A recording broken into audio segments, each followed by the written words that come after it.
जय श्री कृष्ण मित्रों। पापमोचनी एकादशी कथा। यो तो सभी एकादशियों के व्रत पापों को समाप्त करके अनंत पुण्य प्रदान करते हैं, परंतु चैत्र मास के कृष्ण पक्ष की इस एकादशी का व्रत तो जन्म जन्मांतरों के पापों को नष्ट कर देता है। सभी प्रकार की समृद्धि, सुख और अंत में मोक्ष प्रदायक इस एकादशी को भगवान विष्णु की पूजा आराधना करने का शास्त्रीय विधान है। जैसे कि सभी एकादशियाँ समान होती है, वैसे ही आपकी पापमोचनी एकादशी का भी फल वही होता है जो सारी एकादशियों का होता है। चलिए अब हम कथा सुनते हैं। अब तक सुनाई हुई कथाओं के लिए भगवान श्री कृष्ण का भांति भांति से साधुवाद करते हुए धर्मराज युधिष्ठिर ने कहा, हे माधव, चैत्र मास के कृष्ण पक्ष की एकादशी के नाम, विधि विधान और महत्व के बारे में बतलाइए। यह भी बतलाइए कि इस दिन किस देवता की और किस प्रकार पूजा की जाती है। तब भगवान श्री कृष्ण ने कहा, हे राजन, सभी पापों को नष्ट करने वाले इस एकादशी का नाम पापमोचनी है। इस दिन भगवान विष्णु की पूजा करने का शास्त्रीय विधान है। आपने जो प्रश्न मुझसे पूछा है, वही प्रश्न एक दिन महाराज मानदाता ने लोमश ऋषि से पूछा था। तब लोमश ऋषि ने उन्हें जो कथा सुनाई थी, वही मैं तुमसे कहता हूँ, ध्यानपूर्वक सुनो। देवताओं के खजांची कुबेर के बाग का नाम चैत्ररथ था। उस बाग में गंधर्वों की कन्याएं किन्नरों के साथ विहार करती थी। अनेक ऋषि मुनि भी वहाँ तपस्या करते रहते थे। स्वयं देवराज इंद्र भी चैत्र और वैशाख मास में देवताओं सहित वहाँ आकर क्रीड़ा किया करते थे। वहीं अपने आश्रम में मेधावी नाम के एक ऋषि भी तपस्या करते थे। वे शिव के परम भक्त थे। एक दिन मंजू घोषा नाम की अप्सरा ने ऋषि को मोहित करने का विचार किया। वह भय के मारे उनके समीप तो नहीं गई, परंतु दूर बैठकर वीणा पर मधुर गीत गाने लगी। उसी समय कामदेव भी मेधावी ऋषि को जीतने के लिए वहां आ पहुंचा। उन्होंने उस सुंदर अप्सरा की भोग को, धनुष कटाक्ष को डोरी, नेत्र को संकेत और कुचों को कुरी बनाकर मंजू घोषा को सेनापति बनाया। मेधावी ऋषि भी युवा एवं हष्टपुष्ट थे और साथ ही यज्ञोपवीत तथा दंड धारण किए हुए ब्रह्म तेज से युक्त भी थे।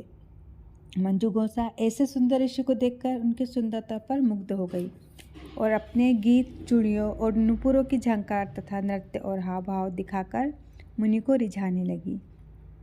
कुछ समय तक यही क्रम चलता रहा और अंत में कामदेव ने ऋषि को पराजित कर दिया। फलस्वरूप ऋषि मंजू घोषा के साथ रमण करने लगे और काम के इतने वशीभूत हुए कि उन्हें दिन तथा रात्रि का कुछ भी विचार नहीं रहा।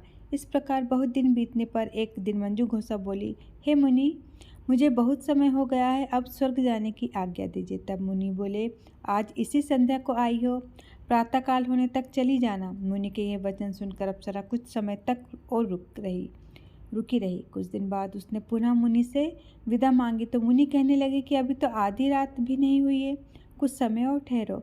अप्सरा ने कहा, महाराज, आपकी रात तो बहुत लंबी है, आप जरा स्मरण कीजिए कि मुझको यहाँ पर आए हुए कितने वर्ष बीत गए। उस अप्सरा की यह बात सुनकर मुनि ने समय का विचार किया तो ज्ञात हुआ कि अप्सरा के साथ रमण करते हुए उनको 57 वर्ष, 7 मास और 3 दिन बीत गए। यह ज्ञान होते हुए अप्सरा उनको काल के समान प्रतीत होने लगी। मुनि अत्यंत क्रोधित हुए। उनकी लाल आंखों से ज्वाला उत्पन्न होने लगी। वे बोले, मेरी कठिन परिश्रम से की गई तपस्या को तूने नष्ट कर दिया। तू महापापिनी और दुराचारिणी है, तुझे धिक्कार है, तूने मेरे साथ घात किया है, इसलिए मैं तुझे श्राप देता हूँ कि तू पिशाचनी हो जाए। मुनि ने श्राप से मंजू घोषा उसी समय पिशाचनी हो गई। वह भयभीत होकर मुनि से प्रार्थना करने लगी, है महाराज, इस श्राप का किसी प्रकार के निवारण कीजिए। अप्सरा के दीन वचन सुनकर मुनि बोले, अरे दुष्ट, यद्यपि तूने मेरा बहुत अनिष्ट किया है, परंतु फिर भी मैं तुझे श्राप से मुक्त होने का उपाय बतलाता हूँ। चैत्र मास के कृष्ण पक्ष की एकादशी का नाम पापमोचनी है और वह सब प्रकार के पापों का नाश करने वाली है। उसका व्रत के पिशाच योनि से तेरी मुक्ति हो जाएगी। ऐसा कहकर मेधावी ऋषि अपने पिता च्यवन ऋषि के पास आश्रम में चले गए। मेधावी को देखकर च्यवन ऋषि कहने लगे, अरे पुत्र, तूने ऐसा क्या अनर्थ किया जिससे तेरा सारा पुण्य क्षीण हो गया। तब मेधावी ने कहा, है पिताजी, मैंने एक अप्सरा के साथ रमण करके घोर पाप किया है। अब आप मुझे इस पाप से छूटने का उपाय बतलाइए। तब च्यवन ऋषि बोले, हे पुत्र, चैत्र मास के कृष्ण पक्ष की पापमोचनी एकादशी का व्रत करने से सब पाप नष्ट हो जाते हैं, इसलिए तुम उस व्रत को करो। पिता की आज्ञा पाकर मेधावी ऋषि ने विधि पूर्वक इस व्रत को किया। जिससे उनके सब पाप नष्ट हो गए। उधर मंजू घोषा भी व्रत के प्रभाव से पिशाच योनि से मुक्ति पाकर दिव्य धारण करके स्वर्गलोक को चली गई। लोमस ऋषि बोले, हे राजन, पाप मोचनी एकादशी के व्रत को करने से सब पाप नष्ट हो जाते हैं। इस व्रत को सुनने तथा पढ़ने से 1000 गोदान का फल मिलता है और इस व्रत को करने से ब्रह्म हत्या, गर्भपात, सुरापान, गुरु पत्नी से प्रसंग आदि जैसे पाप भी नष्ट हो जाते हैं और अंत में स्वर्ग की प्राप्ति होती है।